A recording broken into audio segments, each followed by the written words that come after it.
दोस्तों, आज हम बात करेंगे अपराध के बारे में।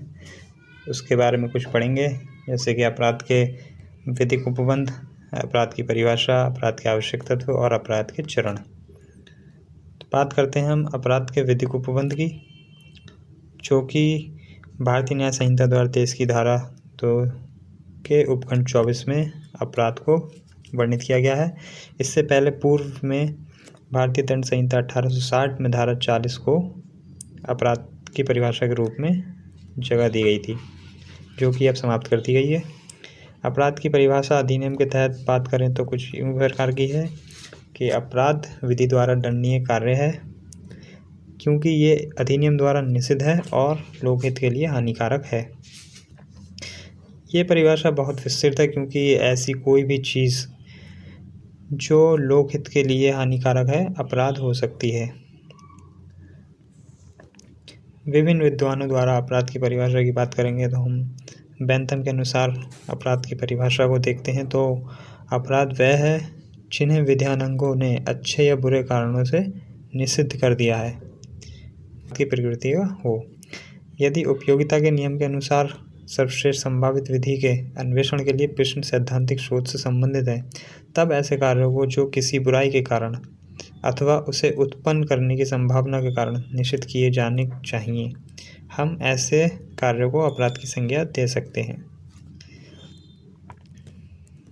अब ब्लैकस्टोन की बात करें तो ब्लैकस्टोन ने अपनी पुस्तक commentary on the laws of England में अपराध को कुछ इस प्रकार परिभाषित किया है कि निषिद्ध या समादेशित फॉरबिडिंग और कमांडिंग करने वाली सार्वजनिक विधि के अतिक्रमण वायलेशन के रूप में किया गया कार्य लोभ अपराध कहलाता है। ऑस्टिन की बात करते हैं तो ऑस्टिन ने अपराध की परिभाषा कुछ इस प्रकार दी है कि एक अपकार जिसमें पैरवी क्षतिग्रस्त पक्ष या उसके प्रतिनिधियों के स्वविवेक पर की जाती है व्यवहारिक अपकृत्य है, लेकिन एक अपकार जिसकी पैरवी शासन या उसके अधीनस्थ व्यक्ति द्वारा की जाती है अपराध है।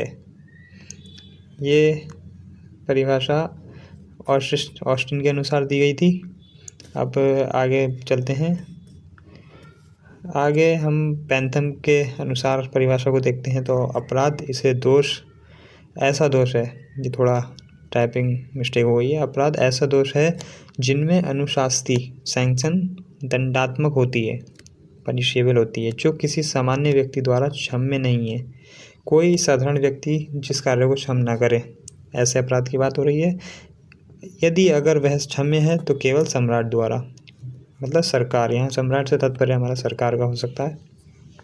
अपराध के आवश्यक तत्व की बात करें तो अपराध के आवश्यक तत्वों में मानव, दुराशय, आपराधिक कार्य और क्षति। पीटी में क्वेश्चन बेसिकली आ जाता है कि अपराध के कितने आवश्यक तत्व हैं, तो अपराध के 4 आवश्यक तत्व होते हैं। जैसे कि पहला है मानव। तो मानव से तात्पर्य है एक मानव जिसे एक विशिष्ट ढंग से विधिक बाध्यता के अधीन कार्य करना है तथा जो दंड आरोपित करने के लिए उपयुक्त विषय है।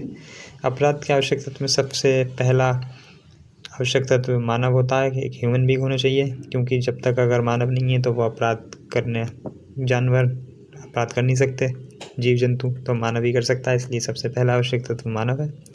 दूसरा दुराशय, ऐसे मानव के मन में एक दुराशय हो, एविल इंटेंट, मतलब कोई बुरा आशय हो किसी भी कार्य को करने का जो अपराध की श्रेणी में आता हो। दूसरा हो गया।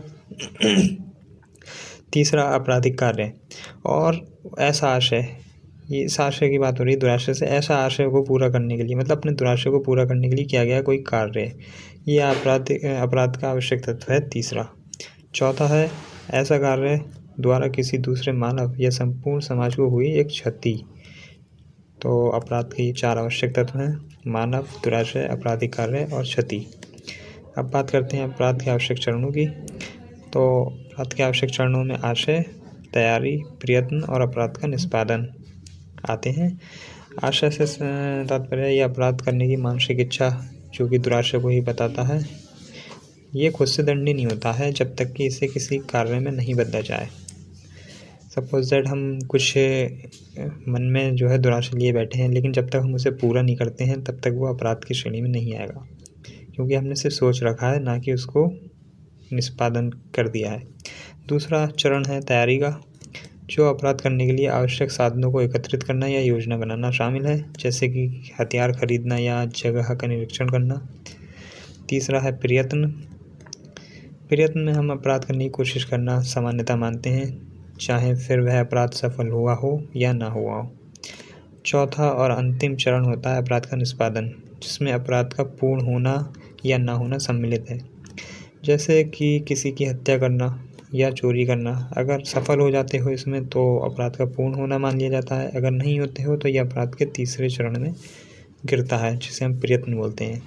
हत्या करना, किसी की हत्या करने के लिए हमने कोशिश की लेकिन हत्या करने में विफल हो गए, तो वहाँ हम हत्या के प्रयत्न के दोषी कहलाएंगे, वो भी एक अपराध ही है। तो दोस्तों, आज की वीडियो में सिर्फ इतना ही। मिलते हैं अगली वीडियो में। चैनल को लाइक कर देना, सब्सक्राइब कर देना।